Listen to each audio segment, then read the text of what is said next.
네, 반갑습니다. 네, 2025 충청권 ICT 이노베이션 스퀘어 개발 역량 강화 멘토링 사업 오리엔테이션을 시작하도록 하겠습니다.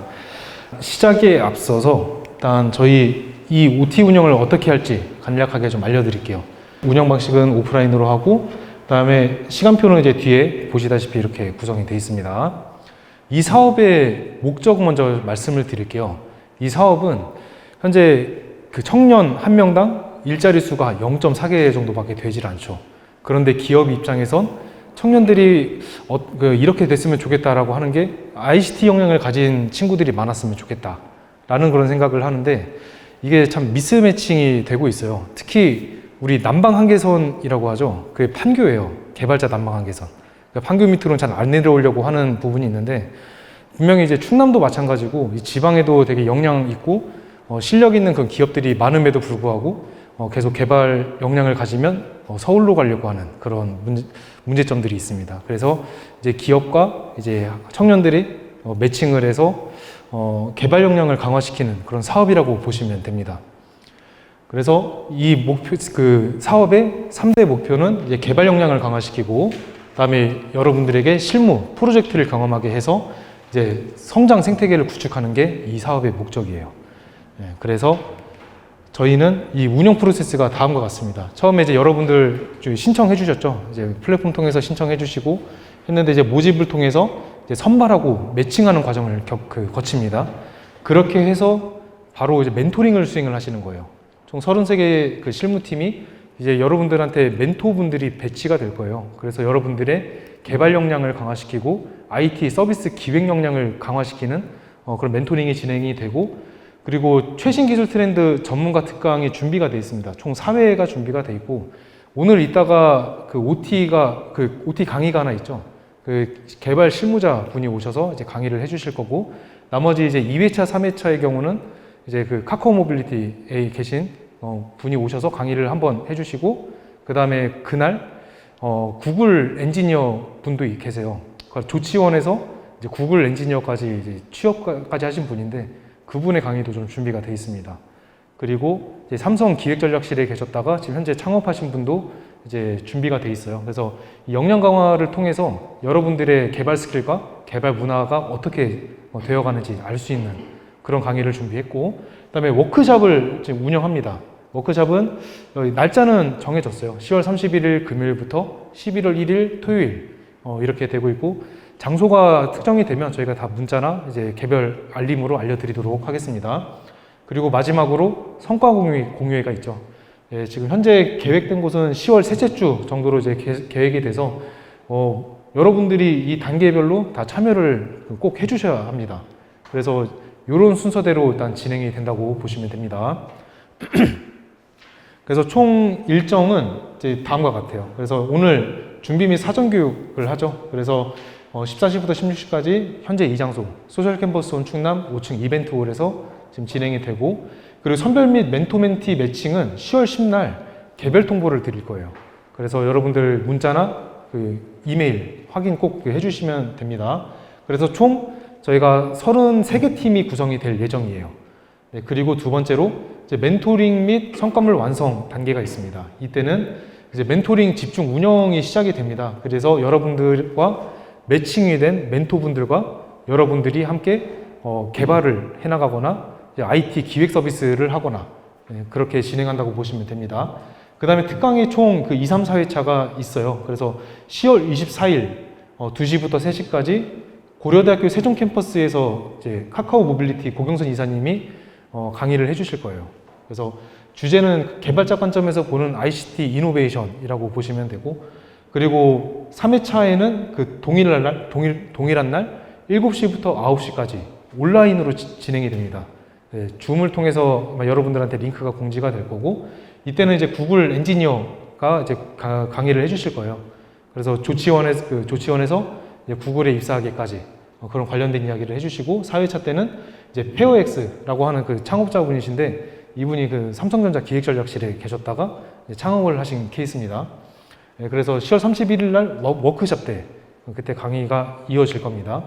그리고 이제 집중 완성과 성과 확산인데, 사실 저도 MES 개발을 했었어요. MES와 ERP 개발을 하다가 저도 이제 이런 교육행사 대외활동 이벤트를 지금 운영하고 있는 그 대표로 이제 활동을 하고 있는데, 개발을 하다 보면은 어디 한 곳에 모여서 집중적으로 하는 게 굉장히 효과가 좋습니다. 그래서 저희가 이제 성과물 집중 완성 워크샵이라고 해서 집중해서 한번 개발해보자 라고 하는 그 시간을 마련했습니다. 그리고 이렇게 해서 완성이 되면 마지막에 성과 발표회 때 11월 셋째 주에 이제 전체 모여서 성과 발표를 하고, 그 다음에 이제 우수팀은 시상하고 성과물을 제출을 하는 그런 프로세스를 가지고 있습니다. 여러분들이 아마 이따 끝나고 10월 9일까지 좀 신청을 저희가 받을 거예요. 그래서 거기에 보면은 소프트웨어 개발 분과를 갈 거냐, IT 기획 분과로 갈 거냐, 이렇게 두 가지 나누어지는 항목이 있고, 그리고 이 두 개 항목에 따라서 좀 나오는 기획물들이 달라져요, 결과물들이.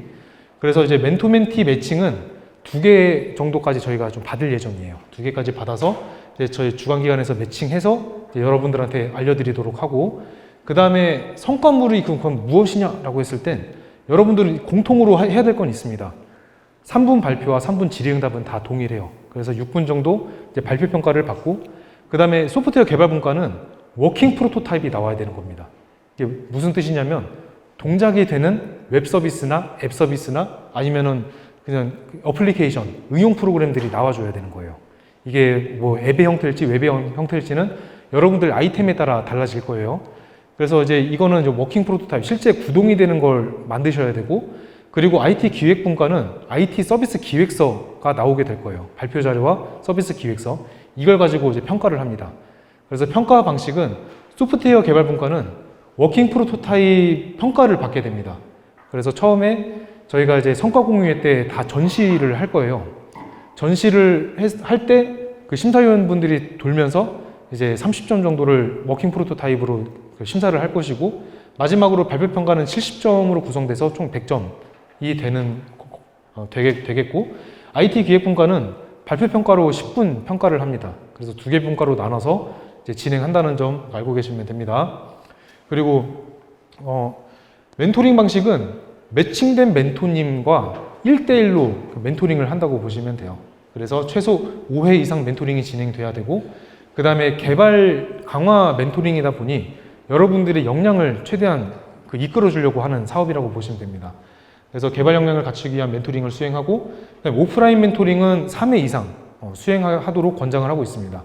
그리고 멘토링 시 멘토링 내용과 캡처 사진 이외에는 필수로 제출을 하셔야 됩니다. 근데 이 캡처 사진은 멘토분들이 하실 거예요. 근데 여러분들도 혹시 멘토님 저희 사진 안 찍나요? 하고 이제 한번 물어보시면 그 멘토님들도 혹시 깜빡하지 않게 체크를 같이 해주시면 됩니다. 그리고 이제 여러분들께 선정이 되면 활동비가 지급이 될 거예요. 활동비는 총 30만 원이 지급이 되는데, 저희가 이게 인원이 워낙 많다 보니까 이 30만 원도 지금 33개 팀이면 1000만 원이에요. 그러다 보니까 저희도 불출을 할 때 이제 법인이거든요. 그래서 불출할 때 다 증빙을 해야 됩니다. 그래서 팀장님께 3.3% 세금을 공제하고 팀장님께 지급을 해드릴 거예요. 그래서 처음 시작할 때 15만 원이 지급이 되고요. 그 다음에 활동일지 5회 정도, 그래서 멘토링 할 때 어떤 멘토링 여러분도 받았는지, 그리고 그 사용비 계획서를 간단하게 저희가 양식을 나눠드릴 거예요. 그래서 간단하게 나눠드린 걸 가지고 이제 마지막 날 성과 공유회 때 저희한테 제출해 주시면 팀장님께 3.3% 공제하고 15만 원이 또 지출이 됩니다. 그래서 여러분들은 총 30만 원의 활동비를 지급을 하시는데, 이거를 어떤 용도로 쓰냐면은 여러분들이 오픈 API GPT라든지 클로드라든지 커서 이런데 구독 서비스 같은 거 하시죠. 그런 거 할 때 이제 구독료로 쓰셔도 되고, 그 다음에 택시 이동할 때 택시 좀 탔다, 이제 그런 걸로 쓰셔도 괜찮아요. 네, 그래서 그렇게 해서 사용 내역서 제출한 다음에 15만 원이 지급이 된다는 점 유의해 주시고, 마지막으로 성과 공유회가 끝나고 나면 이 사업의 마지막에는 수료증이 발급이 됩니다. 네, 그리고 우수팀에게는 특전이 있어요. 약간 상금 일부가 좀 나갑니다. 네, 상금이 나가고, 그다음에 후속 연계 지원으로 이 ICT 이노베이션 스퀘어 다음 사업에도 같이 참여하실 수가 있고, 그리고 ICT 이노베이션 스퀘어 사업이 굉장히 다양하게 하고 있어요. 그래서 개발 역량 강화 사업도 하고 있을 뿐만 아니라 창업 지원도 좀 해주고 있고, 그 다음에 차기 이제 교육 서비스도 같이 좀 되고 있습니다. 그래서 그런 쪽으로 후속 연계 지원도 하고 있고, 그다음에 활동비 30만 원도 같이 이제 지급이 되고 있습니다. 그래서 이 교육을 받으시는 분들은 이런 특전을 이제 받으실 수가 있어요. 일단 여기까지 혹시 그 질문 있으시면 질문 받고 진행하겠습니다. 네.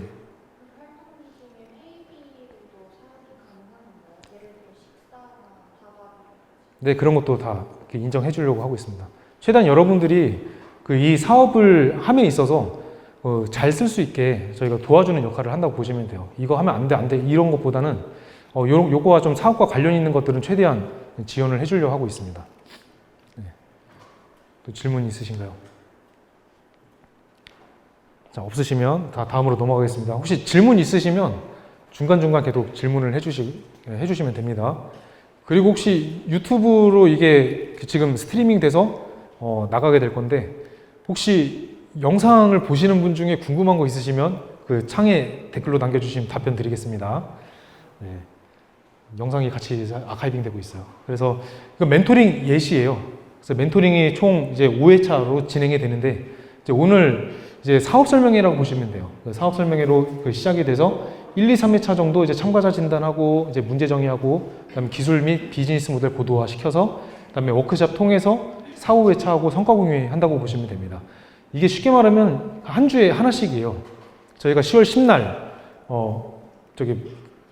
결과가 나온다고 했죠. 누가 됐고 안 됐고. 근데 이제 3주 정도 지나면 딱 10월 말이에요. 그래서 10월 말에 집중적으로 개발해서 워크숍을 운영하고, 그렇게 해서 2주 정도 더 지나면 3주 차에 이제 성과 공유회가 온다고 보시면 됩니다.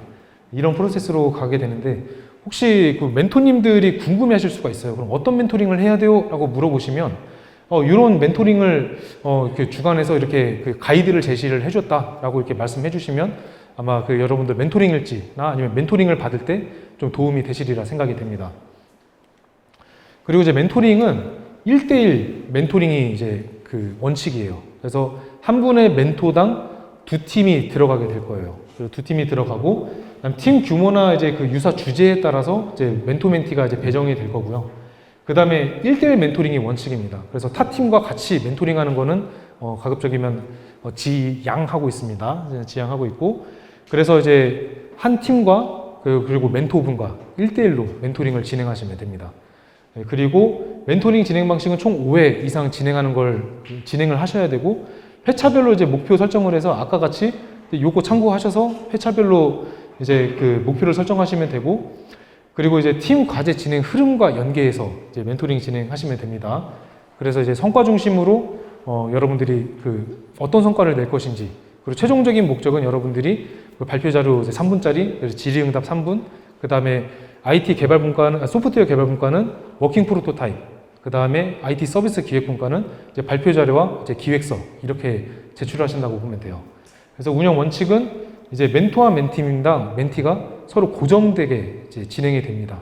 쉽게 말하면 이거는 그 전담 멘토제라고 보시면 돼요. 그래서 여러분들의 그 담임 선생님이 한 분 계시는 겁니다. 그리고 일정 조율은 팀하고 멘토분하고 같이 조율을 하시면 돼요. 왜냐면 그 멘토분도 워낙 그 상황이 다양하다 보니까, 그래서 여러분과 저희가 다 언제 무조건 하세요라고 하기보단 멘토분이 직접 이제 그 멘토분과 같이 소통하셔서 여러분들이 이제 진행하시면 됩니다. 그리고 멘토분도 지금 저희가 한 30분 정도 지금 모집이 됐어요. 지금 추가적으로 더 이제 모집을 하고는 있는데, 이제 모집된 멘토와 여러분이 매칭이 되면 여러분 팀과 멘토분이 같이 진행을 하시면 됩니다. 그 다음에 멘토링 일지는 필수로 작성을 하셔야 되는데, 이거는 이제 멘토분의 기준이고, 여러분들은 이제 활동 일지 작성하셔서 따로 제출하시면 돼요. 그리고 이제 특강 운영이 있습니다. 그래서 오늘 1회차로 AI 시대 개발자로 살아가기라고 하는 주제로 레인메이커스 장준 기사님이 강의를 좀 해주실 거고, 저도 이제 강의 간단하게 봤는데 요즘 트렌드에 맞는 그런 강의를 좀 준비를 해주셨어요. 그래서 저도 좀 관심 있게 볼 것 같고, 그다음에 2회차, 3회차는 10월 24일 날 진행할 예정입니다. 10월 24일이 금요일인데 2시부터 3시까지 카카오 모빌리티 고경수 이사님이 개발자 관점에서 보는 ICT 디지털 이노베이션, AI 트랜스포메이션 이제 요 주제로 이제 해주실 거고, 그 다음에 저희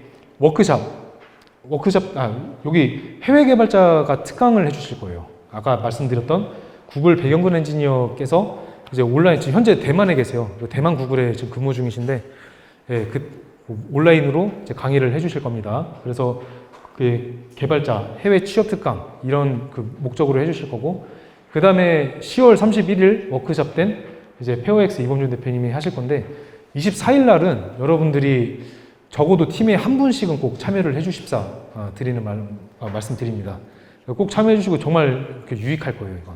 네, 그래서 24일 날 그 팀장분은 가급적이면 좀 참여를 해주시고, 팀원분들 한두 분 정도 같이 오셔서 특강 들어주시면 매우 감사하겠습니다.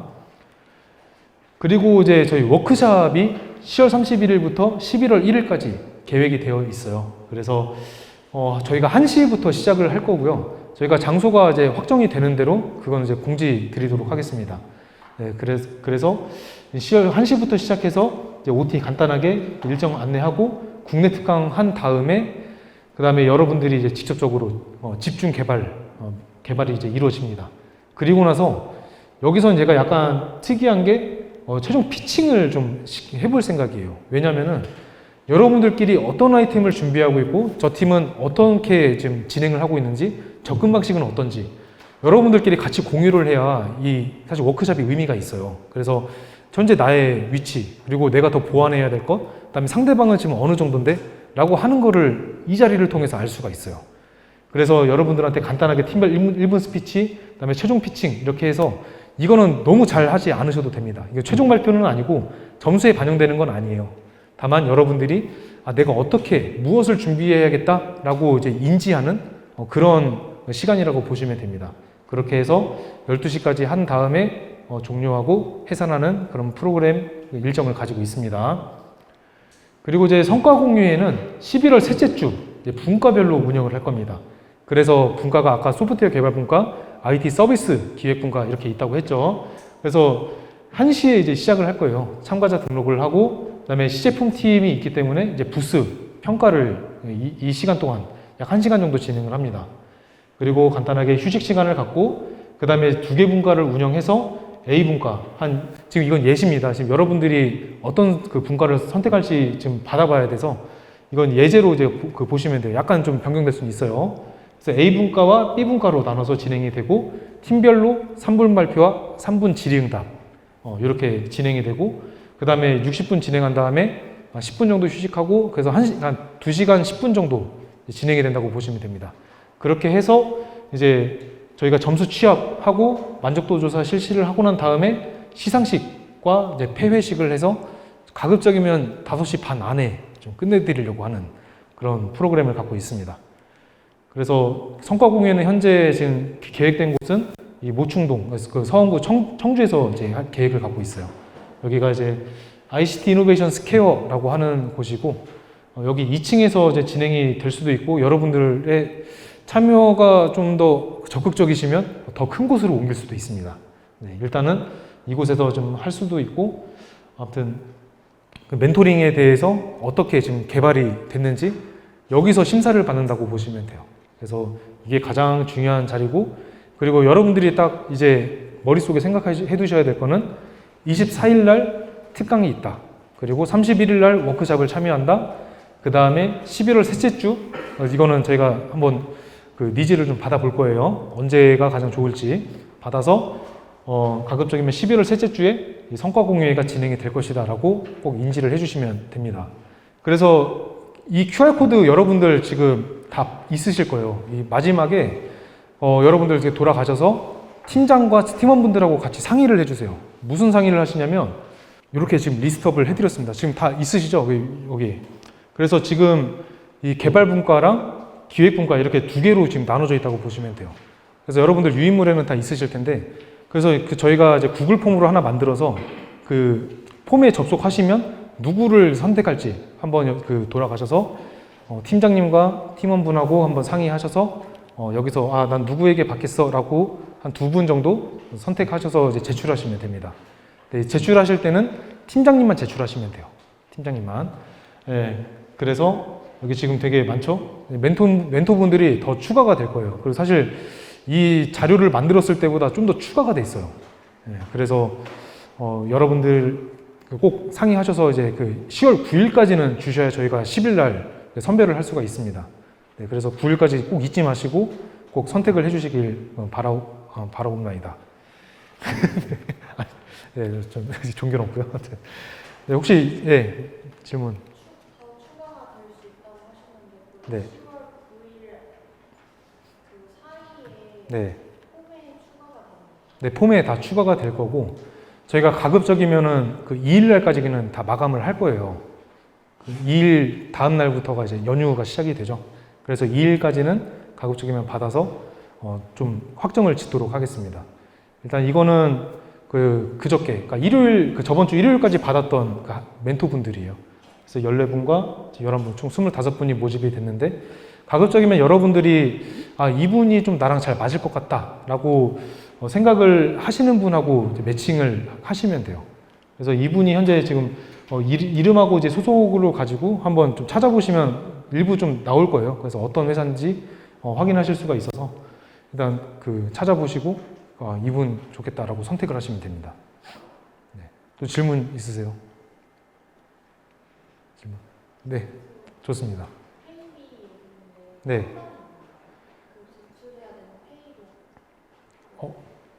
앞으로 가서 설명을 드릴게요. 이 활동비는 그냥 건당이 아니고 이 프로그램 내에서 15만 원, 15만 원 이렇게 지출한다고 보시면 돼요. 네. 15만 원을 두 번 주신다는 네, 맞습니다. 언제 그게 처음 팀이 확정이 되고 이제 저희한테 그러면 이제 이게 아무래도 세금 신고를 해야 되다 보니 그럼 이제 우리 팀장님의 신분증과 통장사본을 저희가 받아야 돼요. 그래서 그걸 받고 15만 원을 지출을 해드릴 겁니다. 그리고 나서 이제 열심히 이제 활동을 하시겠죠? 그리고 이제 어떻게 활동을 했습니다 해서 이제 활동일지 5회를 작성을 해주시고 그 다음에 사용 계획서까지 저희한테 제출을 해주시면 마지막 날 저희가 성과 공유회 때 좀 지출을 해드리려고 해요. 어찌 보면은 저희가 사실 되게 작은 돈이라면 작은 돈이고 큰 돈이라면 큰 돈일 수가 있어요. 근데 그렇게 큰 돈은 아니죠. 30만 원이면. 근데 가급적이면 마지막 날까지 좀 참여를 해달라고 하는 차원에서 마지막에 드리는 거예요, 이건. 네. 그래서 15만 원 최초로 팀장님이 다 최종 합격하고 서류 제출이 끝나고 나면 팀장님 통장으로 지출이 될 거고 그리고 마지막 열심히 수행을 하시고 끝나면 팀장님 통장으로 또 15만 원이 지출이 될 겁니다. 입금이 되실 거예요. 네, 이번 특강을 맡게 된 레인메이커의 장준기라고 합니다. 일단 현업 개발자로서 이렇게 좀 발표하는 자리가 좀 어색하기 때문에 중간에 좀 말을 버벅이거나 뭔가 좀 꼬여도 좀 양해를 좀 부탁드리겠습니다. 우선 저는 이제 하이네켄 코리아라는 네덜란드계 맥주 회사에서 첫 근무를 했어요. 이제 저 때부터 시작해서 대부분 외국계 기업의 이제 전산실, 개발을 담당하고 있다가 글로벌 에어포트 네트워크 코퍼레이션이라는 회사를 창업을 하게 돼서 이제 미국과 이제 유럽 쪽에서 좀 개발 아이템 사업을 하다가 코로나 시절 때문에 이제 부득이하게 이제 폐업을 하고 다시 개발자로서 취업한 경우라고 보시면 될 것 같고요. 좀 더 상세한 거는 다음 페이지에 나오니까 또 설명드리겠습니다. 일단 대한민국의 ICT, 이런 정보통신이 발전하게 된 계기는 90년대부터 시작을 했던 것 같아요. 90년대 최초 이제 286, 386 컴퓨터 시절이 나오면서 이제 인터넷이 최초에 나오기 시작했고요. 00년대부터는 이제 온라인 게임이 전성이 됐죠. 넥슨의 카트라이더나 디아블로 같은 거. 그때 이제 저는 하이네켄이라는 네덜란드계 수입 맥주 회사를 입사하게 돼서 ERP라는 전사적 자원 관리 시스템을 개발을 담당을 했고요. 한 7년 정도 다니면서 이제 맥주 수입, 유통, 판매에 대한 도메인 지식을 얻었다고 보시면 될 것 같습니다. 하이네켄 코리아를 퇴사하고 이제 에델만 코리아라는 미국계 홍보회사 쪽으로 또 입사를 해서 이제 홍보라는 새로운 도메인을 좀 경험을 하게 됐고요.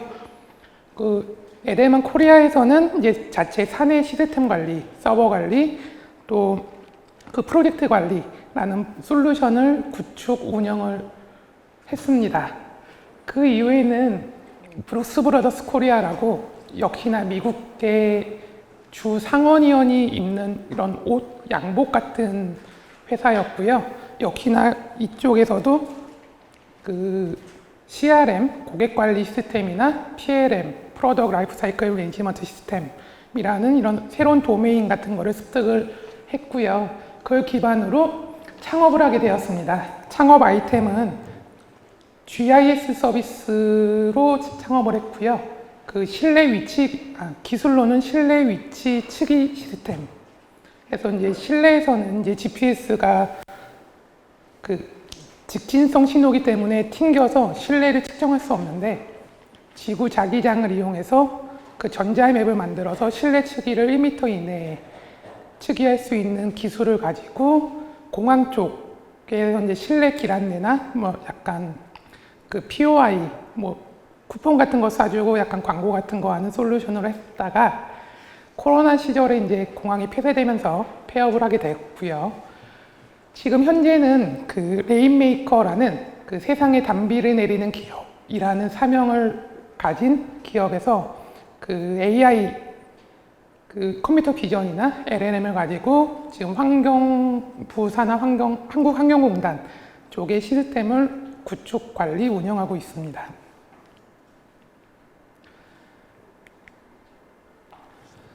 다들 개발자와 기획자로 들었는데 혹시 개발자 분들이 많으시지요? 대부분이 개발자 분들이라고 인지를 하고 있고 많이 보던 언어들이시고 프레임워크실 거예요. 그래서 다들 아시겠지만 개발자라는 항목은 프론트엔드, 백엔드, 모바일 개발자, 데브옵스, 인베디드, AI 총 한 6개 카테고리로 나눠 약간 그룹화가 되어 있는 것 같아요, 현재.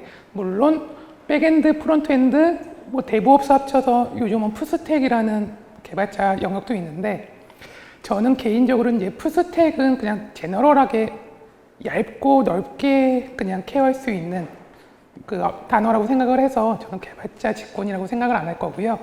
실질적으로 저도 프론트, 백엔드, 모바일, 데브옵스, AI를 할 수 있지만 저는 저를 소개할 때 저는 백엔드 개발자라고 지칭을 합니다.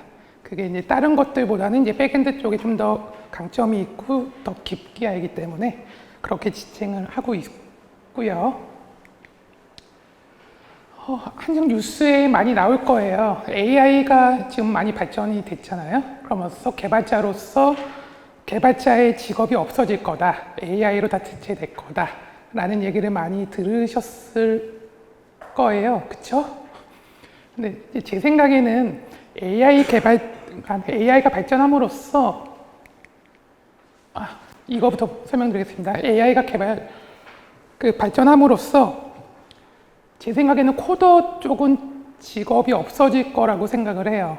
이제 개발자 거의 신입분들은 이제 코더로서 경험을 쌓을 거고 한 10년차, 15년차, 20년차 되면은 개발자 이런 영역을 맡게 될 텐데 코더로서는 아마 그 챗GPT나 클로드 코드 커서가 이제 충분히 이제 코더의 역할은 대체할 수 있을 거라고 생각을 해서 이제 이 시대에 이제 저도 이제 개발자이기 때문에 어떻게 살아남아야 될 것인가 해서 저는 이제 코더보다는 이제 개발자 그 프로그램을 기획하고 설계하고 구조를 잡고 이제 커서나 클로드나 코파일럿이 그 코딩을 한 거를 판단해서 얘네가 어떻게 짰냐 잘못 짠 거는 이제 잘못 짰다고 지적도 해줘야 할 수도 있고 다시 짜라고 이제 말할 수 있는 그런 개발자가 되도록 저도 노력하고 있고 아마 앞으로는 이제 개발자가 되도록 좀 노력을 해야 될 것 같습니다.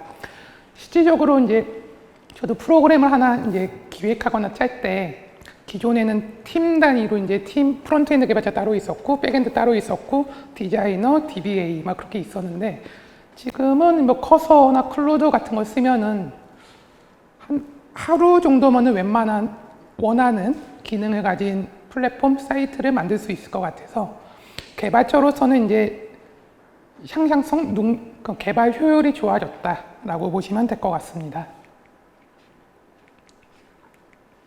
실질적으로 제가 챗GPT한테 이런 질의를 한번 했었어요. 그 논문, 2개 논문에 대해서 이제 유사도를 판단할 수 있는데 파이썬 코드를 샘플을 짜줘 라고 했을 때 이제 오른쪽 보시는 것처럼 이렇게 쭉 샘플 코드와 이런 라이브러리를 썼다라고 대답을 해줬는데 이거를 단순히 복사 붙여넣기 해서 돌리면 돌아갑니다. 근데 이제 그건 이제 코드 역할인 거고 이걸 가지고 이제 실질적인 저의 서비스 저는 이 유사도를 가지고 이제 뭐 논문 표절 솔루션을 만든다. 아니면 그런 거를 기획할 때 이 기반을 가지고 이제 드릴다운해서 내려가는 거를 계속 노력을 하고 있어요. 그래서 이제 다들 개발자분들이시니까 단순히 얘가 짠 거를 복사 붙여넣기 하지 마시고 그거를 읽고 이해하고 그걸 이제 내 서비스에 녹여낼 수 있는 그런 좀 경험이나 기법 같은 걸 좀 경험하시면 좋을 것 같습니다. 실질적으로 챗 GPT 같은 경우는 무슨 알고리즘인가요? TF-IDF라는 코사인 기반 유사도 알고리즘을 쓰신 것 같은데 기본적으로 제가 알고 있던 텍스트의 유사도는 원론 지금 고전적으로는 이 4가지 알고리즘이 있었거든요. 그래서 이 4가지 알고리즘과 지금 챗 GPT가 추천해준 알고리즘의 각 장단점을 본인이 스스로 이해를 하셔야 돼요. 본인이 하셔서 한 5개 옵션 중에 최적의 뭐 알고리즘을 찾아서 저희 서비스에 녹일 수 있는 약간 통찰력 같은 거를 키우시는 게 개발자로서의 좀 살아남지 않을까라고 생각을 합니다. 저는 아까 했으니까 넘어가도록 하겠고요. 아까 황은기 이사님이 말씀하신 것처럼 개발자의 마지노선은 이제 판교 쪽이라고 생각을 해요. 판교 쪽에 수많은 게임 회사와 테크 기업들이 존재하기 때문에 그래서 흔히 이제 일반 사람들이 판교를 가시면 사투리를 많이 듣는다고 합니다. 보시는 것과 같이 개발자들은 또 본인만의 이런 그룹 언어 같은 걸 좀 좋아해서 그러니까 일반인이 아닌 뭐 커밋 해주세요, 아삽으로 해주세요, VIP, C레벨 같은 용어 창조를 좀 많이 좋아해요. 그래서 이런 것들은 이제 인터넷에 흔히 많이 나오고 있어요, 요즘 들어. 그래서 미리 좀 인지하고 있으면 개발자들끼리 이제 소통하실 때 훨씬 좋으실 거고요. 설령 개발자가 아니오고 기획이나 마케팅 그런 분들도 이제 개발자랑 소통을 하실 때 이런 용어를 좀 쓰시면은 한 10분 얘기할 거 한 5분, 4분, 3분으로 좀 효율적으로 커뮤니케이션을 할 수 있을 것 같아요. 그래서 이런 것들은 시간 나시면 인터넷에서 좀 찾아보셔서 아니면 개발하시다가 많이 쓰시게 될 거예요. 그러면 자연스럽게 습득할 수 있는 거니까 뭐 외계어라고 뭐 거부감 갖지 마시고 그냥 좀 우스갯소리로 이제 인지하고 있다라고 생각하시면 될 것 같습니다. 실제로 저희 회사 같은 경우는 그 커뮤니케이션 개발자들이 계속 그 모니터만 보고 이제 기계와 대화를 하다 보는 직업이다 보니까 사람들하고 커뮤니케이션을 되게 힘들어 하는 경우가 좀 있어요. 그러니까 저 역시 좀 그렇긴 한데 실질적으로 개발자분들은 이렇게 구두로 이렇게 커뮤니케이션 하는 것보다 이런 메신저, 슬랙이나 깃, 뭐 노션 같은 걸로 문서로 커뮤니케이션 하는 거를 되게 좋아합니다. 명확하기도 하고 상대방이 원하는 거를 정확하게 전달할 수도 있고 하기 때문에 이런 문서 쓰는 거, 저는 개인적으로 문서 쓰는 거 되게 안 좋아하는데 문서를 쓸 수밖에 없는 환경이라고 보시면 될 것 같아요. 개발 회사들은. 그래서 저 같은 경우는 아사나 같은 거를 많이 쓰고요. 아사나나 슬랙, 노션 같은 거를 대부분 디폴트로 깔려 있다라고 보시면 될 것 같아요. 커뮤니케이션.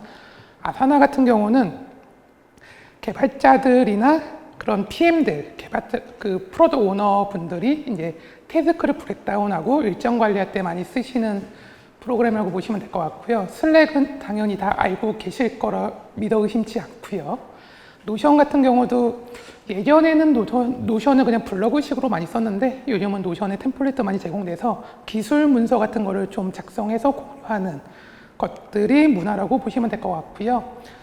오른쪽 같은 경우는 그러니까 소스 작성하실 때 대부분 형상 관리를 하시잖아요.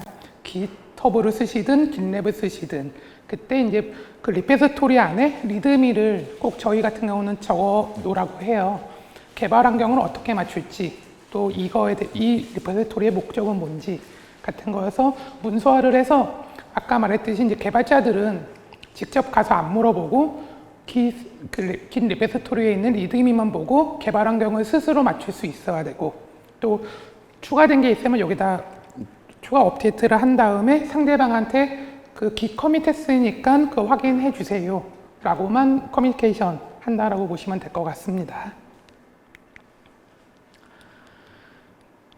저도 스타트업에 있었지만, 창업을 해서 스타트업을 했지만 이제 다들 취업을 하거나 창업을 하거나를 하실 것 같으세요. 그래서 이제 스타트업의 제 생각에 가장 좋은 점은 나이는 숫자에 불과하다라고 보시면 될 것 같아요. 저는. 그래서 실질적으로 지금 레인메이커의 CEO를 맡고 있는 대표분이 저보다 나이가 어리시고요. 지금부터는 제가 이제 저희 직원들이 이제 신입이나 거의 1, 2년 차 분들한테 좀 들어오면은 계속 말씀을 드리는 자료라고 보시면 될 것 같고요. 지금부터는 전문적인 이제 개발자의 개발 개론이라고 보시면 될 것 같습니다. 흔히 이 장표 같은 경우는 지금 전 세계적으로 이제 개발 언어에 대한 순위라고 보시면 될 것 같아요. 그 파이썬 같은 경우 2020년도부터 이제 파이썬이 좀 부상을 한 것 같고요. 기존에는 특히 대한민국은 아직 자바 공화국이라고 보시면 될 것 같습니다. 그래서 정부 시스템 자체도 이제 전자정부 프레임워크라고 스프링 기반의 프레임워크를 정부 차원에서 만들었고, 대부분 학원, 개발 학원 같은 데서는 과거에는 계속 자바 쪽을 많이 좀 교육을 해주셨어요.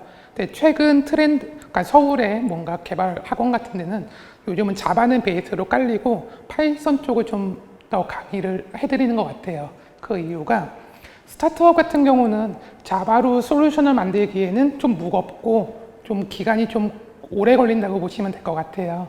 그래서 파이썬의 장점상 간결한 코드, 좀 가볍게 돌아갈 수 있다. 그렇게 해서 요즘은 약간 파이썬이 약간 스타트업이나 민간 기업에서는 많이 사용되고 있고요.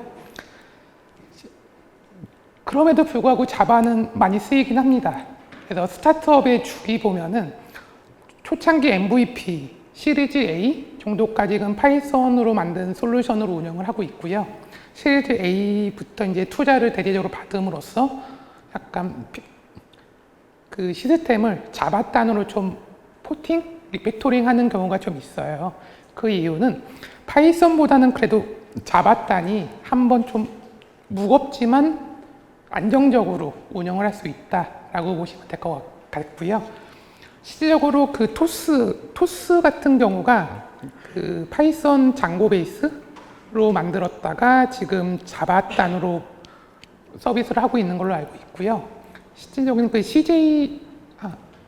그 쇼핑몰 같은 경우도 이제 파이썬 장고나 패스트 API, 뷰 그런 프레임워크를 써서 서비스를 런칭하고 어느 정도 좀 유입되는 트래픽이 있다라고 했을 때는 이제 투자 받아서 이제 자바 단으로 다시 리팩토링 한다라고 보시면 될 것 같습니다. 그래서 한국에서 자바는 뗄 수 없기 때문에 자바는 베이스로 까셔야 될 것 같고요. 그 다음에 파이썬이나 프론트 분들 같은 경우는 리액트나 뷰라는 당연히 필수로 따라가셔야 된다라고 보시면 될 것 같습니다.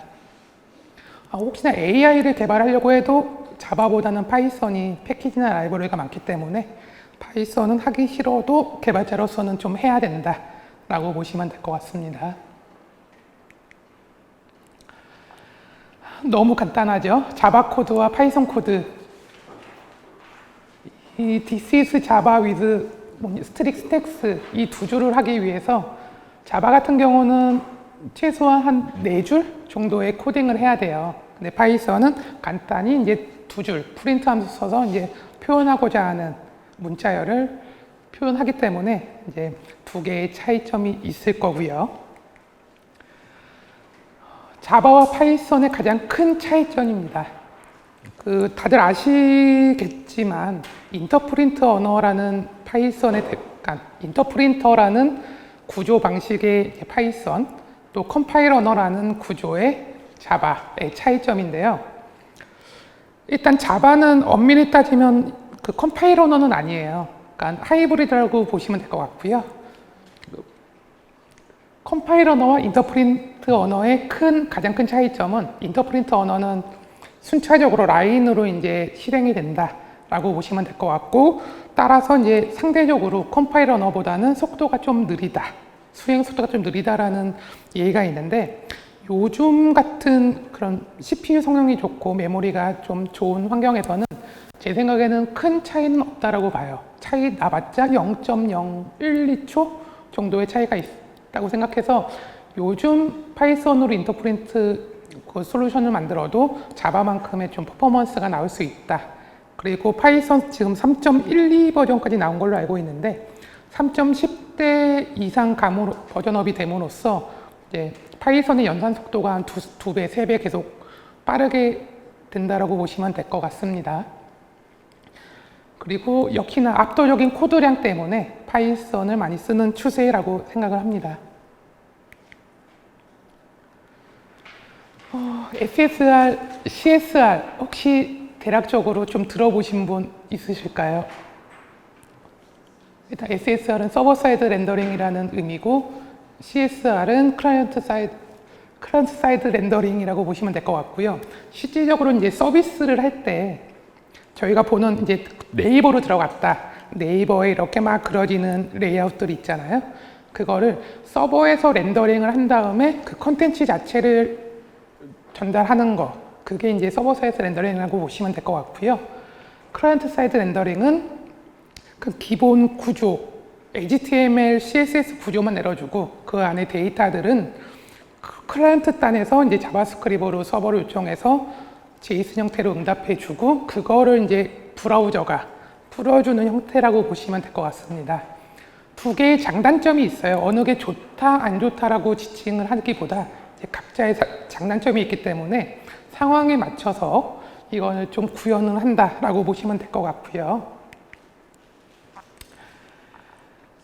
여기 설명해 드린 거네요. 아까 설명드린 것처럼 유저가 맨 처음에 뭐 네이버닷컴, 다음닷컴 같은 거를 치고 엔터를 눌렀을 때 원론적으로는 도메인을 가지고 DNS 서버를 들렸다가 DNS 서버에서 등록되어 있는 IP를 가지고 웹 서버를 접근을 해서 데이터를 서버에 접근해서 응답을 받는데, 일단 SSR 같은 경우는 이제 서버 단에서 다 패키지나 그 데이터 같은 거를 다 만들어서 내려준다라고 보시면 될 것 같아요. 상대적으로 사용자 체감은 SSR이 CSR보다 좀 느립니다.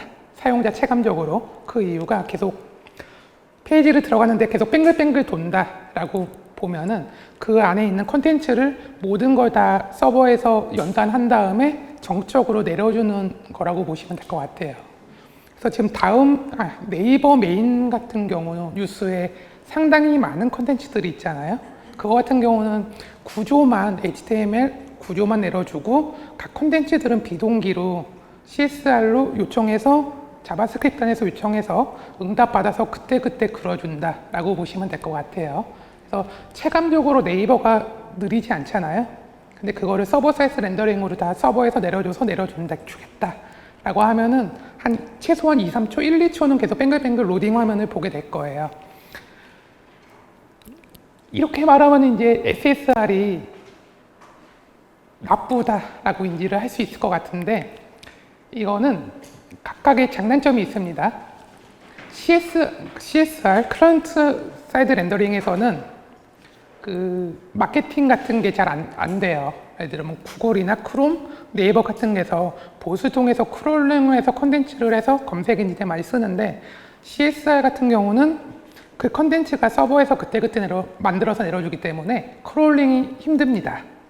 그렇기 때문에 약간 회사 홈페이지 같은 거 마케팅에 중요하고 검색 엔진에 빨리 노출하고 싶고 그런 경우는 당연히 그 SSR로 구현을 하고 있고요. 실질적인 이제 저희 서비스 같은 거, 예를 들면은 황은기 대표 이사님이 러닝클로버 홈페이지를 만든다. 뭐 구글이나 네이버의 검색을 좀 잘 되게 하고 싶다 같은 경우는 SSR로 만들어서 그 헤더에 그 메타 태그 같은 거 붙이면은 그 봇들이 크롤링해서 이제 검색 노출할 수 있도록 만든다라고 보시면 될 것 같습니다. 혹시 중간중간에 질문이나 그런 거 있으면 언제든지 질문해 주셔도 됩니다. 이게도 아까 그 내용이고요. 이제 프로그램 만들었으니까 이제 데브옵스 쪽으로 좀 설명을 드릴게요. 온프라미스와 이제 클라우드, 아마 요즘 같은 경우는 직접 아마 서버를 보유하고 있는 기업들은 거의 없으실 거라 생각을 해요. 그 이유가 이제 서버가 노후화되면 계속 교체해주기도 빨라지고, 또 서버가 이번에 이제 좀 정부 쪽에 문제 생긴 것처럼 화재가 발생하거나 그랬을 경우 바로 이제 즉각적인 대응을 하기가 좀 힘들어요. 투자 비용도 많고, 그걸 유지하기 위해서 뭐 예산도 많이 들어가야 되고. 그래서 요즘 추세는 이제 클라우드 쪽으로 많이 쓰고 있고요. 클라우드의 대표 주자는 AWS와 그 마이크로소프트 애저, 한국에서는 네이버 클라우드. 제 생각에는 이 세 개 정도만 좀 인지하고 뭔가 어느 서비스가 어떤 역할을 한다. 그만 좀 인지하고 있으면 좋을 것 같고요. 클라우드 내용이 남으로써 흔히 들으시는 게 있을 거예요. 마이크로 서비스 아키텍처. 이 MSA 갖고만 설명 들어도 뭐 1박 2일 뭐 그렇게 쭉 설명을 드릴 수 있을 것 같은데, 그거는 이제 지금 이 자리에서 시간 관계상 설명드리기에는 좀 부담스러울 것 같고요. 마이크로 서비스 아키텍처를 그릴 때 흔히 이제 이론적으로 개발 방법론에 따라서 TDD냐, BDD냐, DDD냐에 대해서 한창 대두가 됐었어요. 이제 한 몇 년 전까지만 해도 이제 TDD로 애자일 방식의 개발 방법론을 좀 많이 채택했는데, 요즘 트렌드는 BDD 또는 DDD로 간다라고 보시면 될 것 같고요. 그러니까 이거는 순수 이제 개발자 입장에서 코딩과 이제 솔루션만 만들면 되지 않냐라고 생각을 할 수도 있는데, 나중에 이제 확장성과 이제 유지 보수, 뭐 운영을 위해서는 이런 것들 좀 고민해가면서 개발을 해야 된다라고 보시면 될 것 같고요. 쉽게 말하면 TDD는 일주일 만에 이제 조그마한 기능 하나 만들어서 계속 테스트 해가면서 계속 수정해 나가고 발전해 간다라고 보시면 될 것 같고요. BDD나 DDD 같은 경우는 먼저 사업 기획부터 들어갑니다. 그래서 이제 기획 마인드가 좀 필요한데, 우리 서비스가 어떤 기능들이 있냐, 사용자가 어떤 행동을 할 것이냐에 따라서 그 기준으로 아까 말한 마이크로 서비스를 쪼갠다고 보시면 될 것 같아요. 그래서 예를 들면 오늘의 집 같은 경우는 비즈니스 도메인은 이 회사에서는 어떻게 돈을 버는가, 개발자로서 크게 생각을 안 해도 되는 거긴 한데 이런 거를 고민하면서 서비스를 만들면 회사에 좀 도움도 많이 될 거고, 또 저희 개발자 성장으로서도 많이 도움이 될 거라고 생각을 하고요. 실질적으로 저도 한 20년 정도 이제 개발업에 있었지만, 실제로 이제 고객 만나는 게 가장 어려워요. 고객이 원하는 거를 찾기도 어렵고 생각하기도 어렵고 해서 이제 이런 식으로 좀 생각의 관점을 좀 바꾸면은, 그러니까 고객이 원하는 거를 바로바로 대응할 수도 있고, 뭔가 이번에 또 말해야 될 거, 이번에 카카오톡 업데이트된 거 아시죠? 좀 뭐 좋아하시는 분들도 있지만 안 좋아하시는 분들도 있을 거예요. 근데 제가 그 카카오톡 이번에 만든 그거를 기획했다, 개발했다, 계획을 했다라는 입장을 본다면, 지금 회사 입장에서 이제 매출이 필요를 했을 것 같아요. 그래서 이제 회사에서 매출을 하기 위해서 어떤 기능을 만들어야 되냐라고 막 수많은 고민을 해서 약간 그 친구 페이지를 요즘의 트렌드 인스타가 좀 점유율이 높아지기 때문에 인스타 같이 좀 변환을 해보자 라는 아이디어와 도메인을 가지고 개발이 들어갔었던 걸로 저는 추정을 합니다. 그거에 대해서 실질적으로 이제 사용자 반응은 이제 나오고 있고요. 뭐 젊은 층에서는 약간 좀 싫어하시는 트렌드가 있는 것 같고, 좀 나이대가 좀 있으신 분들은 좀 좋아하시는, 그러니까 저보다 나이대 많으신 분들은 약간 좋아하시는 스타일이 좀 있는 것 같아요. 그래서 이런 것처럼 개발이나 이런 구조 잡을 때 약간 회사의 이제 도메인, 정책이나 그런 것도 좀 고민해서 이제 개발을 한다라고 보시면 좋을 것 같습니다. 이런 식으로 그러니까 일단 도메인 정의하고 각 서비스 만들고 라고 보시면 될 것 같아요. 얘는 뭐 정산이니까 그냥 넘어가겠습니다. 그래서 이제 DDD, BDD 나왔을 때 또 요즘 작년 나왔던 게 헥사고널 아키텍처라는 개발 아키텍처가 좀 대두가 됐어요. 유저 케이스 도메인을 그 객체로 두고 각각의 행위들 있잖아요. 웹 서비스 UI는 HTML, CSS를 렌더링 해야 된다. 뭐 앱 서비스면은 유저 알림, 구글 FCM을 던져야 된다. 뭐 DB에 인서트 CRUD를 쳐야 된다라는 거를 이렇게 약 육각형 식으로 아키텍처로 구성을 해서 각각의 서비스를 나눈 겁니다. 이거 같은 경우는 이제 그 도메인을 가지고 4개의 그 마이크로 서비스로 나눈 거고요. 이거의 장점은 만약에 노티피케이션, 구글 FCM 쪽에 문제가 생겼을 때 다른 서비스는 지속 가능하다라고 보시면 될 것 같아요. 그래서 예전에 모놀릿 그 마이크로 서비스 아키텍처 이전 같은 경우는 서비스에서 하나가 장애가 났을 때 전체 서비스가 다운되는 그런 트렌드가 있었는데 이렇게 헥사고널 아키텍처로 짜면은 이제 서비스 하나가 문제가 되더라도 기본적인 행위, 그 도메인은 장애가 생기지 않는다라고 보시면 될 것 같습니다. 헥사고널 아키텍처에서 당연히 따라가는 게 메시지 큐 방식의 커뮤니케이션이에요. 기존 같은 경우는 그 DB 셀렉트 하려면 DB 섹션 커넥션 맺어서 섹션 연 다음에 거기다 쿼리 날려서 응답 받고 라고 보시면 될 것 같은데 아까 이런 아키텍처 같은 경우는 메시지 큐, 각 서비스와 브로커 입장에서 메시지 큐로 비동기로 연결을 하기 때문에 그쪽에서 응답을 하지 않아도 기본적인 서비스에서는 장애가 안 생긴다라고 보시면 될 것 같고요. 실질적인 메시지 큐 같은 경우는 아마 많이 써보셨는지 모르겠지만 요즘 들어 좀 많이 쓰이고 있는 트렌드라고 보시면 될 것 같아요. 그래서 메시지 큐를 구현할 수 있는 방법은 뭐 MQTT, 뭐 모스키토, 파이썬으로 따지면 모스키토라는 라이브러리가 있고 MQTT 라이브러리가 자바도 있고 자바스크립트 안에도 있을 거예요.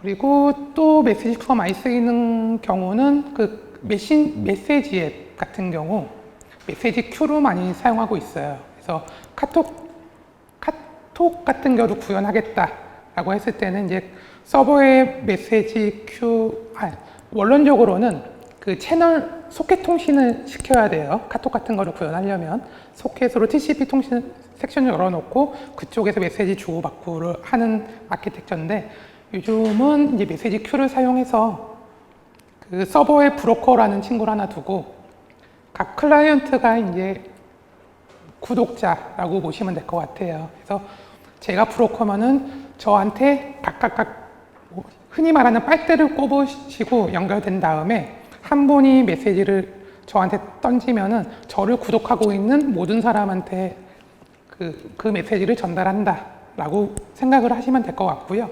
실질적으로 1대1 카톡의 1대1 채팅 같은 경우는 그 브로커에 보면은 뒤에 약간 채널 아이디처럼 뭔가 아이디가 발번이 되거든요. 그거를 2명이 구독을 하고 있어서 실시간 1대1 채팅을 하는 것처럼 보인다고 보시면 될 것 같고요. 단체 카톡 같은 경우는 그 채널, 그 특정 아이디를 다수가 구독을 하고 있어서 한 명이 글 쓰면은 거기에 빨대 꼽으신 구독하고 있는 모든 분한테 메시지가 나간다라고 보시면 될 것 같습니다. 그래서 요즘 그거를 소켓으로 구현하려면 서버도 좀 많아야 되고 부하도 좀 있는데 메시지 큐를 사용하면은 그래도 좀 가볍게 빠르게 구현할 수 있다라고 보시면 될 것 같아요. 메시지 큐 쓰시려면 당연히 신뢰성 같은 것도 보장이 되는데 뭐 QoS라고 퀄리티 컨트롤하는 그 옵션이 있어요. 0이면은 상대방이 받지 말든 나는 그냥 던지고 나는 만다라는 내용이 있고 뭐 1과 2 버전 같은 경우는 정확하게 메시지를 전달한다라는 옵션이 있는데 그거는 이제 사업에 따라서 그러니까 서버 부하가 좀 생겨서 그거는 상황에 따라서가 좀 조정하시면 될 것 같습니다. 자, CSR 기준으로 보면은 API 통신을 많이 하실 거예요. 특히 또 모바일 서비스를 만든다라고 하면은 100% 뭐 API 통신할 수밖에 없는데 아마 원론적으로는 수업 방식과 API 방식이 있어요. 근데 요즘은 수업 방식은 안 쓴다고 보시면 될 것 같고 100% 이제 API 방식으로 쓴다라고 보시면 될 것 같고요. API 방식에 따라서 RESTful API라는 명칭을 많이 들어보셨을 거예요. 여기서 API는 API지 왜 RESTful이냐에 대해서 혹시 아시는 분 계실까요? 왜 RESTful이라고 명명이 되었을까? 네. RESTful이라 하면은 메소드만 다르지 URI는 동일합니다. 그래서 가독성도 좋고 상대방이 인터페이스를 이해하기 너무 좋아요. 그래서 RESTful이라는 API 중에 이런 식으로 약간 똑같은 URL을 가지고 메소드에 따라서 API를 분기친다. 라는 게 이제 RESTful API라고 보시면 될 것 같고요. 그러니까 이렇게 명명을 하면은 좋은 게 프론트엔드 앱 개발자와 백엔드 개발자가 커뮤니케이션이 너무 간소해집니다. 물론 백엔드 입장에서는 써야 될 코드가 많고 미리 이제 머릿속에서 막 이렇게 꼬여 있기 때문에 힘들긴 한데 커뮤니케이션 할 때 너무 명확하게 표출할 수 있어요. 쉽게 말하면 그 메소드 get 메소드일 때 뉴스라고 치면은 뉴스를 얻는다라는 거고 백엔드 입장에서는 뉴스에 대한 목록을 내려준다라고 정의가 될 것 같고요. get인데 뒤에 이제 1번이라는 게 있다라고 하면은 그 뉴스 중에 1번의 PK를 가진 뉴스의 정보를 내려준다라고 보면 될 것 같아요. 쉽게 말하면 위에는 뉴스 목록인 거고 뒤에 뉴스 /1 붙은 거는 이제 특히 1번 뉴스에 대한 상세 정보를 내려준다라고 보시면 될 것 같고요. 역시나 뉴스인데 포스트 메소드를 썼다라고 하는 뉴스를 저장한다라고 보시면 될 것 같습니다. 그 푸순 업데이트 델리트는 이제 말 그대로 델리트 CRUD 기법으로 CRUD 개념을 API를 적용한다라고 보시면 될 것 같습니다. 이거 다 커뮤니케이션을 편하라고 하자는 겁니다. API 만들다 보면 당연히 보안을 챙길 수밖에 없어요. 흔히 쉽게 말하면 앱 서비스 만들 때 로그인을 ID 패스 넣고 로그인 하시잖아요. 그때 이제 평문으로 전송한다. 큰일 납니다. 뭐 암호화를 하고 그 서버 입장에서는 그 이 API가 내가 인가된 클라이언트에서 오는 API인가 또 판단을 하셔야 돼요. 그래서 API 구조 설계하실 때 이런 보안 쪽도 좀 신경을 써줘야 되는데 대부분 요즘 들어 많이 쓰는 건 이제 JWT, JSON 웹 토큰이라는 약간 토큰 JSON으로 이루어진 약간 토큰 기법을 많이 씁니다. 이미 많이 쓰시고 계시죠? 네, 그럼 이거에 대해서는 추가 설명은 안 드릴게요. 다만 여기서 좀 더 보안을 좀 더 강요하겠다라고 했을 때 페이로드 쪽에 아이디랑 저런 것들도 자체 암호화 기술을 써서 해시화를 시키면 좀 더 암호화를 좀 향상시킬 수 있다라고 보시면 될 것 같습니다. 그래서 요즘 개인정보 유출이나 그런 게 사건 사고가 많기 때문에 꼭 보안 사항은 꼭 지켜주셔야 돼요. 하지만 SSR, 서버 사이드 렌더링 같은 경우는 JSON 웹 토큰으로 사용하지 않고요. 대부분 섹션 키 로그인을 하면은 직접 웹 서버, 웹로직이나 JBoss라는 그런 와스단에서 섹션을 만들어서 DB에 저장하고 그걸로 이제 인증을 한다라고 보시면 될 것 같고요. 역시나 장단점은 있어요. 그래서 이거에 대해서 상황에 맞춰서 잘 선택해서 구조를 잡으시면 될 거다라고 생각을 합니다. 거의 다 왔습니다. 이제 UI와 UX에 대해서 설명드릴 건데 많이 보시던 그림이시죠? 애기 키울 때 이제 모빌을 하는데 부모님 입장에서는 이제 모빌을 사서 딱 애기 침대 위에 달아줬어요. 근데 이제 사용자는 애기죠. 애기는 엉덩이밖에 안 보입니다. 그래서 이제 서비스 기획하거나 뭔가를 할 때 항상 UI 말고 사용자가 어떻게 보여질 것인가, 사용자 관점에서 서비스 기획하는 게 가장 좋은 서비스라고 생각을 합니다, 저는.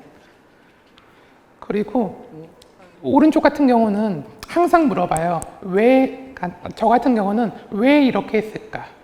그러니까 직원이 이제 개발을 막 1000줄짜리 코드를 짰어요. 그러면은 물어봐요. 왜 이렇게 짰냐? 근데 아까 초창기 말한 것처럼 코더는 챗GPT가 이렇게 짜라고 했습니다. 큰일 나죠. 그래서 챗GPT가 그렇게 짜라고 했어도 본인이 이제 그거를 이해해서 설명을 해줄 수 있도록 좀 유도를 하고 있어요. 왜 이렇게 짰어? 왜 1000줄이나 짰어? 왜 함수명은 이렇게 짰어?를 좀 고민하고 설명할 수 있도록 계속 저는 유도를 하고 있어요. 그래서 항상 커뮤니케이션 하거나 개발하실 때 항상 왜, why라는 거를 좀 염두에 두시면은 제 생각에는 좀 그래도 논리와 명분 이씨 만들어진 코드다라고 자신 있게 딴 사람한테 말을 할 수 있을 거라 생각합니다. 그래서 실질적으로 회사를 들어갔을 때 기업 문화 중에 하나가 코드 리뷰라는 게 따라갈 거예요. 그래서 본인이 직접 짠 코드를 본인이 딴 사람들한테 설명을 하고 거기서 피드백 받고. 근데 이제 거기 설명할 때 챗GPT가 짜라고 했습니다. 원래 이렇게 돼 있었던 거를 저는 이것만 바꿨습니다. 라고 하면은 아마 좋은 피드백을 받긴 힘들 거예요. 설령 제가 다른 소스의 함수를 10줄을 카피해 왔어도 그거에 대해서 설명을 할 수 있어야 아마 코드 리뷰할 때 좋은 문화가 좀 정착이 될 것 같습니다. 그래서 제가 제일 싫어하는 게 원래 이렇게 돼 있었어요 라는 명칭을 되게 싫어합니다, 저는. 그래서 원래 그렇게 해줬어도 본인이 생각하기에 이제 납득이 안 되는 코드나 개선될 내용이 있으면은 본인이 수정해서 저한테 갖고 오셨어야 된다라고 계속 얘기를 하고 있어요. 그래서 취업을 하게 되면은 그냥 원래 있었던 코드 복붙 하지 마시고 그거를 읽고 파악하시고 개선점이 있으면 좀 개선해서 고쳐서 반영하는 거를 추천을 드립니다. 이것도 좀 된 내용인데 아마 작년인가 재작년쯤에 클린 코드는 무엇인가라는 책들이 좀 나왔을 거예요. 그래서 거기에 수많은 얘기를 하지만 저 같은 경우는 클린 코드란 상대방이 알아보기 쉬운 코드가 클린 코드라고 생각을 합니다. 더럽지. 흔히 말하는 코드 스멜, 코드에서 냄새 나지 않고 변수명 명확하게 지칭하고 하는 게 제 생각에는 클린 코드라고 생각을 하고 저희 레인메이커의 개발자분들한테 계속 주지시키고 있어요. 흔히 우스갯소리로 변수명 정하는데 모든 개발에 한 30% 정도 머리가 아프다고 저는 얘기를 하고 있어요. 그래서 변수명 정할 때 막 A 함수, 뭐 B 함수 그렇게 쓰지 말고 명확하게 이제 이 함수는 어떤 용도다 라는 거를 명확하게 명명을 하라. 또 충분히 고민해서 납득할 만한 변수명을 정해라 라는 거를 저는 계속 얘기를 하고 있고 아마 클린 코드 관점에서는 그게 좀 맞다라고 생각을 합니다. 그래서 실적은 파이썬 같은 경우 함수 정의할 때 스네이크 케이스 같은 게 이제 국룰이라고 보시면 될 것 같아요. 근데 개중에 이제 자바 개발하다가 파이썬 넘어오신 분들은 함수를 카멜 케이스로 쓰거든요. 그러면은 클린 코드가 아닙니다. 가독성 좋은 코드가 아니에요. 각 언어나 프로그래밍 언어마다 본인들이 추구하는 그런 코드 컨벤션 같은 게 있기 때문에 그거를 좀 최대한 맞추는 거.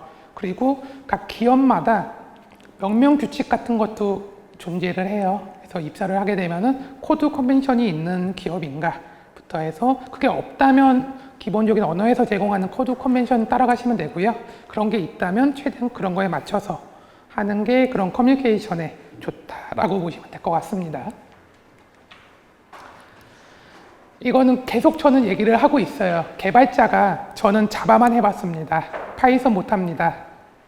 저는 반대합니다. 그러니까 개발 방법론은 똑같아요. 어느 언어든 뭐 포문 돌릴 때 많이 파이썬은 이제 for 로우인 뭐뭐뭐 치는데 자바도 똑같이 포문을 돌릴 거예요. 근데 다만 그 단어만 다를 뿐 그 개발 방법론, 서비스를 만드는 방법론은 똑같기 때문에 개발 언어는 도구일 뿐입니다. 그러니까 일단 저는 개인적으로 자바보다는 파이썬 쪽 베이스 개발자이기 때문에 파이썬을 구현을 할 수 있으면은 자바로도 당연히 구현할 수 있어요. 그래서 그 어느 한 언어를 독학하지 마시고 그냥 서비스를 개발하는 방법론. 그러니까 이 서비스에서는 포문을 돌려야 된다. 이중 포문 돌려야 된다. 이 if else 트라이 캐시를 잡아야 된다라는 개념적인 것만 좀 알면은 언어는 도구일 뿐이라고 생각합니다. 그 언어는 도구고 프레임워크만 한번 훅 훑어보시면 프레임워크는 거기에 맞춰서 어차피 따라하면 되는 거기 때문에 언어는 도구일 뿐이니까 나는 자바만 해봤다 파이썬 못해요 그런 거 하지 마시고요. 그러니까 파이썬도 하지만 뭐 자바는 뭐 하루 이틀 훑어보면 할 수 있습니다 식으로 그렇게 좀 자신감을 가져갔으면 좋겠습니다. 끝났습니다. 혹시 질문이나 하고 싶은 말씀이 있으실까요?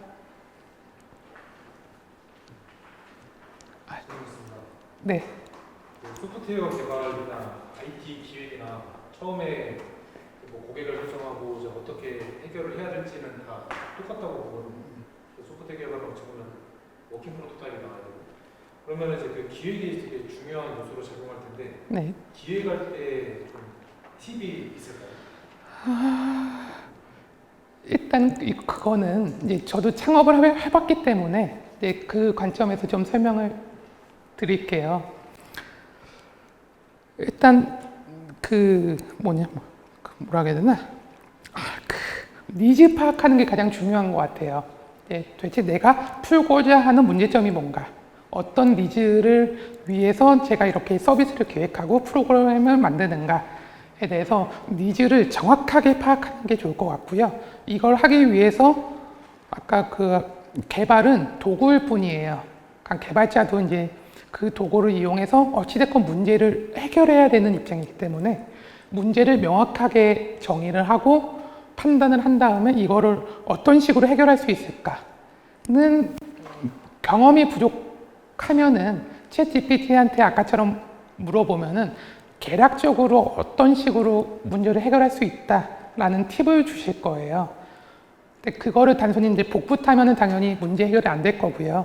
그거를 기반으로 탄탄히 쌓은 다음에 그걸 기반으로 문제를 해결할 수 있도록 본인이 서비스를 만들고 기획을 한다라고 보시면 될 것 같습니다.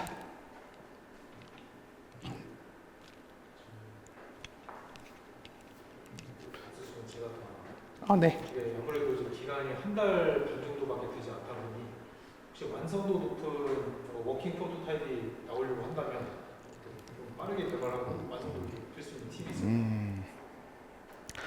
혹시 포트폴리오 갖고 계신 분 계신가요? 본인 개발자로서의 포트폴리오. 아니면 다 처음이신가요? 개발이?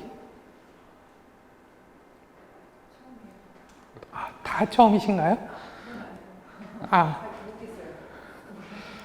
다 처음이시면은 이거는 이제 좀 팁이긴 한데 그 가장 빠르게 서비스 구현할 수 있는 거는 이제 파이썬 베이스의 SSR, 서버 사이드 렌더링 라이브러리인 장고 갖고 웹 서비스 관점에서 웹 서비스 만들려면은 장고 베이스의 이제 SSR, 장고 베이스의 홈페이지를 만드는 게 가장 빠르게 할 수 있지 않을까라고 생각을 해요. 그 장고라는 프레임워크가 그 MVT 패턴이라는 이런 사상을 가지고 만든 프레임워크인데 모델 뷰 템플릿 해갖고 당연히 서버 사이드 렌더링 프레임워크입니다. 템플릿이 HTML 기초 지식, HTML하고 CSS를 가지고 템플릿이라는 그 영역을 만들고요. 파이썬으로 모델과 뷰를 만들어요. 그래서 모델은 당연히 그 데이터베이스가 있어야겠지만 그 데이터베이스 만들려면 SQL 다 아시겠지만 그런 거를 하기에는 너무 부담스럽기 때문에 모델 가지고 이제 뷰 단에서 ORM으로 서비스를 찍어낼 수가 있어요. 그래서 모델 뷰의 ORM으로 DB 접근해서 DB 데이터 꺼내고 그걸 바로 템플릿 쪽으로 던진다라고 보시면 될 것 같고요. 저 같은 경우는 장고 쪽으로 이제 페이지 하나 만든다라고 하면 하루면은 만들 수 있을 것 같아요. 장고로 만든다면 그렇게 코드량이 많지도 않고 이미 장고라는 프레임워크가 추구하는 그 구조나 아키텍처가 있기 때문에 쉽게 아까 데브옵스 부분은 데브옵스는 신경 써야 되겠지만 그 프로그램 아키텍처, 어플리케이션 아키텍처는 크게 신경 쓸 필요가 없다라고 보시면 될 것 같고요. 실질적으로 장고 같은 경우는 매년 뭐 장고 전 세계 재단에서 뭐 각 나라마다 방문해서 행사도 많이 하고 있고요. 그렇기 때문에 레퍼런스도 되게 많을 거예요. 그리고 실질적으로 커서한테 나 이런 거를 하고 싶은데 장고 프레임워크를 써서 만들어줘 라고 하면은 러프하게 구조 같은 경우는 한 10분 이내로 구조가 만들어집니다. 그래서 커서를 또 유료 결제를 하셨다면 걔한테 커서한테 나 어떤 페이지에 대해서 이렇게 구현해줘 하면은 이제 커서가 5분 만에 템플릿 뷰 모델 만들어줘요. 다만 잘 만들어줬는지 안 만들어줬는지는 본인이 판단해서 수정을 하시거나 커서한테 계속 커뮤니케이션을 하셔야 됩니다.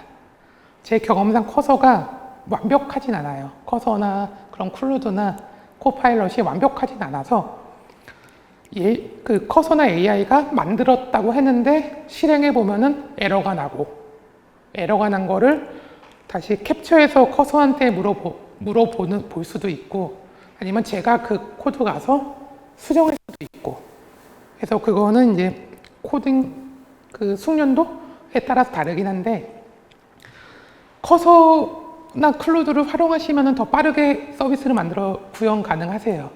다만 얘가 제대로 짰는지 안 짰는지는 판단을 하셔야 워킹 프로덕이 나올 겁니다. 그래서 얘가 이상하게 짤 수도 있어요. 그거는 항상 인지하고 계셔야 됩니다. 네. 이제 바이브 코딩이라서. 네. 근데 그게 지금 뭐 커서나 클루드 제가 말씀하셨는데 그게 어느 정도 수준까지 이제 많이 잘 시키면은 나름 잘해줍니다. 그래서 그래도 일을 시키기 위해서 본인이 좀 많이 알아야 되고 아까 초창기에 GPT나 이렇게 물어본 것처럼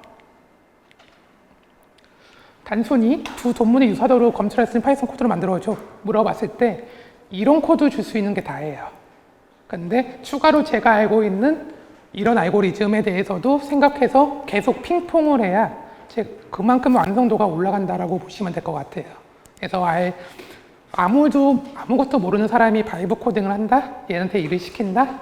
퀄리티는 딱 그 정도 수준일 거고요. 제가 아는 만큼 퀄리티가 좀 올라간다 라고 보시면 될 것 같습니다. 그럼 대표님 생각에는 커서랑 클라우드 여러 가지 있잖아요. 네. 어떤 게 가장 괜찮다고 생각을 하시는지. 저는 그냥 제 입장에서 말씀드리면 저는 GPT만 씁니다. 따로 바이브 코딩이라기보다 저는 이제 좀 헷갈리는 거? 저도 완전 모든 기술 스택을 아는 게 아니기 때문에 그냥 키워드 같은 거를 가지고 GPT한테 이거 좀 샘플 코드 만들어줘 라고 하면은 이렇게 샘플 코드를 만들어 주세요. 그러면 이걸 가지고 문맥 파악한 다음에 뭐 뽑아올 것만 뽑아와서 저는 제 서비스를 만들고요.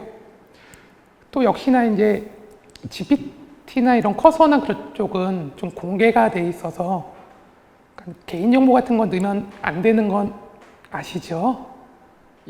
GPT나 뭐 커서나 클로드한테 개인정보 오픈하시면 안 됩니다. 그래서 저도 비즈니스를 하다 보니까 저희 회사에 대한 코드들 같은 거를 크게 오픈하기가 좀 꺼려져서 저는 그냥 유저 케이스만 물어보고 거기에 있는 샘플 코드만 떠다가 바로 저희 서비스에 적용한다 라고 보시면 될 것 같아요.